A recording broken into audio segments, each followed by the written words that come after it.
Hey guys, wanted to give you a demonstration of your Hint of Stone flat lap in its vertical configuration. The reason behind this machine was basically for inlay and intarsia.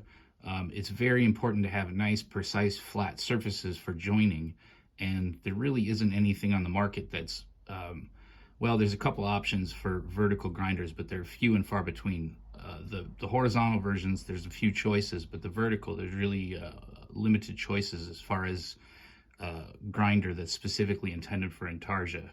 So if you've looked at the unboxing video, we've walked through the machine, all the controls and processes. I've got this machine set up. I've got my water container. I've got my pump in. I've got all my connections for my water, my pump, and my power. And then on this side, I've got my drain line hooked up and my drain bucket. Now, if you're those with really keen eyes, you might notice a couple of differences between your version and my version.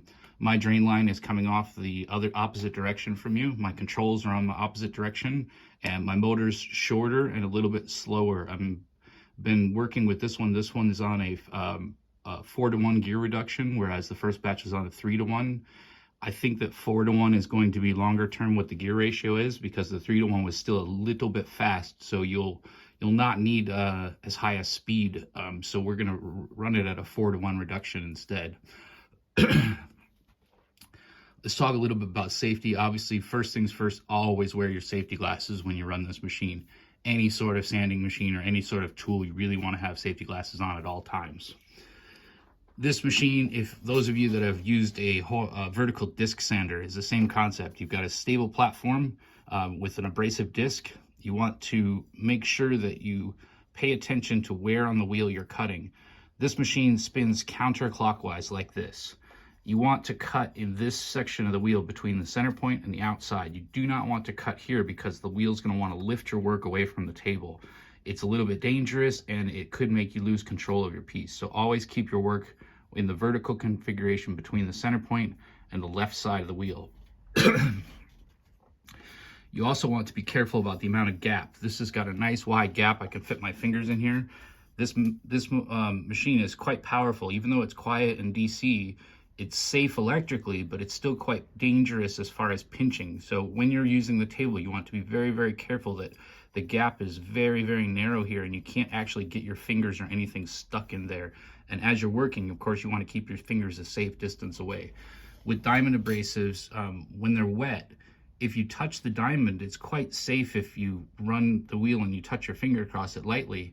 If you do it while you're cutting, you won't notice that the diamonds are actually abrading your skin off, because it keeps nice and cool. There's low friction. You don't feel the heat. You don't feel any pain until several layers of skin are already gone. So it's okay to carefully touch the diamonds if you're aware of what you're doing, but try to avoid touching it accidentally, especially when you're cutting, or you're going to end up with very sore fingers and no fingernails like the rest of us. So first step, take your disc. For vertical use, you're usually doing rough cutting. This is a 180 grit disc.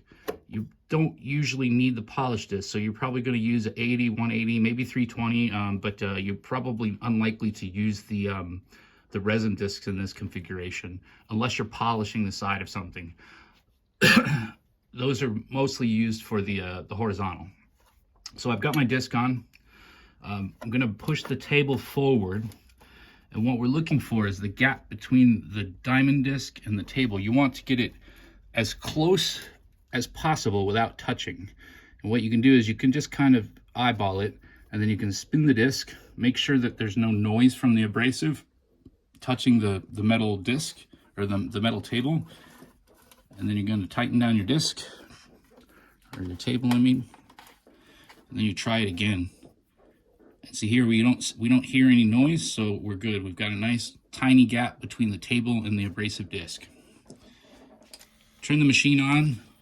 This is way too much water.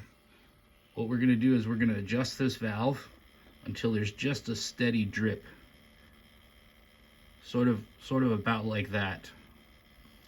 And then we're going to place the arm right next to the disc, just kind of kissing the disc, just slightly. And what will happen is the surface tension from the water is going to want to leap to the disc, and it's going to spin out and start to cool the entire disc. So When we turn on the machine, start the machine running,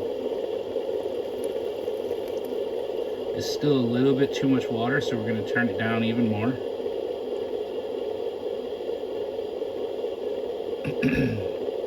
And again, you can lightly touch this to spread the water. I'm careful what I'm doing. I'm not putting my finger anywhere near the table. I'm just spinning at a very low speed. I'm just spreading it, just making sure that the entire disc is wet and cool. And then I can bring up the RPMs a little bit. We're gonna trim this. I cut this on a trim saw, and we're gonna use this to rough out the cabochon shape, which is a very, very useful feature of this machine, in addition to Intarsia. So you can cut all sorts of compound outside curves and get them nice and straight, so that when you go to cab it, the shape and the profile is nice and precise. So we're just gonna hold it, and we're just gonna put it against the wheel, light pressure, keep it moving, and we're watching that line very closely. We're just gonna sneak up on the line.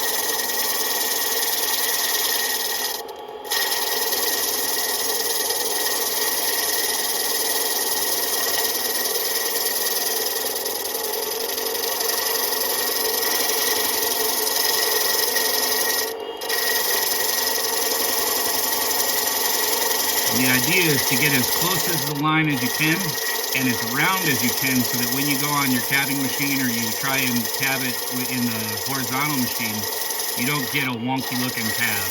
Nobody likes a wonky looking cab.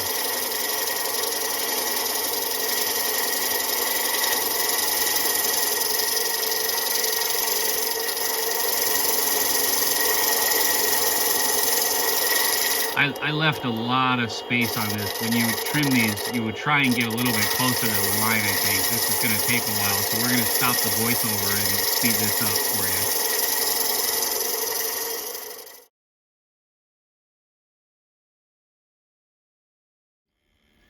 Okay, so moving magic over, we've got a nice round piece of amethyst, nice trim tight to the line, so when you go to cab it, you shouldn't have to worry about rough shaping. You just put your bevel on and do your round over, and you polish it, and you got a nice round stone to deal with.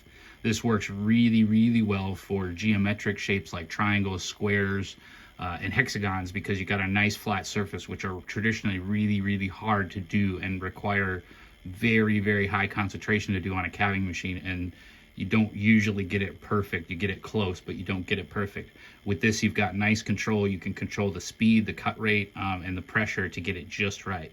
So we've started with just a simple round one, but that's the rough shape. In the next video, we'll cab this in the horizontal plane. Okay, the next feature of this machine we're going to talk about doing as an Intarsia grinder. So we want to join these two pieces, a piece of lapis and a piece of amethyst. And as you can see, they're both rough cut. There is a large gap between them. And when you do Intarsia, the glue needs a dead flat surface to bond correctly. So you can see there's a big light gap coming through those two pieces. They're barely touching, and we need to make sure that they touch across their entire surface. Otherwise, your Intarsia is very, very likely to fail. So we're gonna start with one side. We're gonna do the lapis. The lapis is pretty close already. It's already been on this machine, so it's mostly flat. And the amethyst needs a lot more work. So we'll just touch up this side of the lapis first. And the best way to do this is to take some pencil and scribble across it. Take some pencil and mark it across. You can see the saw lines, and you can see a couple of low spots that don't get covered with pencil. What we're gonna do is we're gonna grind that until those are gone or mostly gone. So we'll turn on the machine, place it on the table. We're going to push it against it, try and hold it just flat against the rotor and let the diamonds do the work.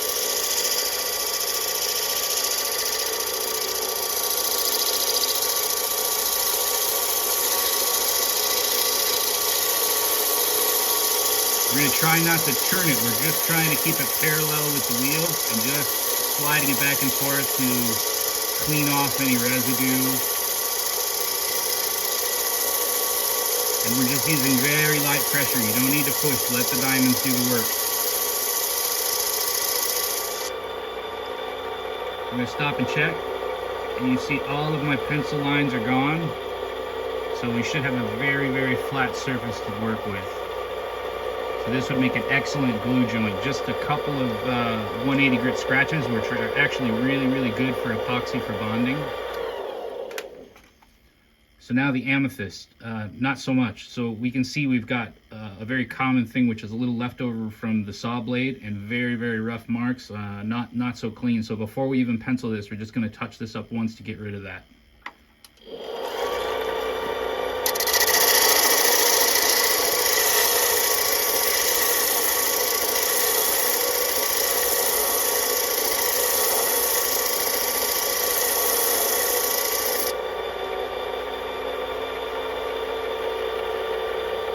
My handy dandy towel that's always in my lap when I'm cutting anything.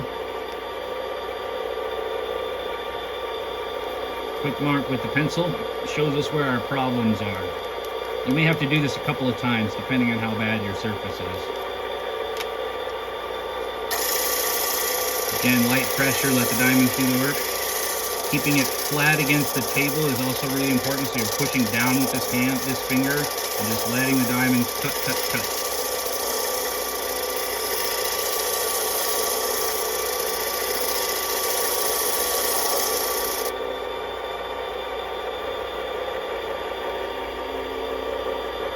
Stop and check. I don't see any signs of pencil lines, so let's check and see how it fits. So now we take the two pieces together, and the seam is virtually invisible.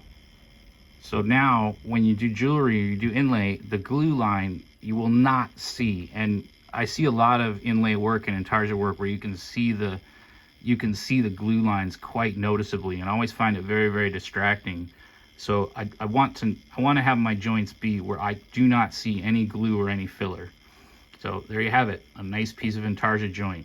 You can combine these with different angles, and once you glue two pieces together, you can cut it again at a different angle and add a third piece. The sky's the limit, really, artistically, what you can do with this, and I can't wait to play with it more for my own jewelry work.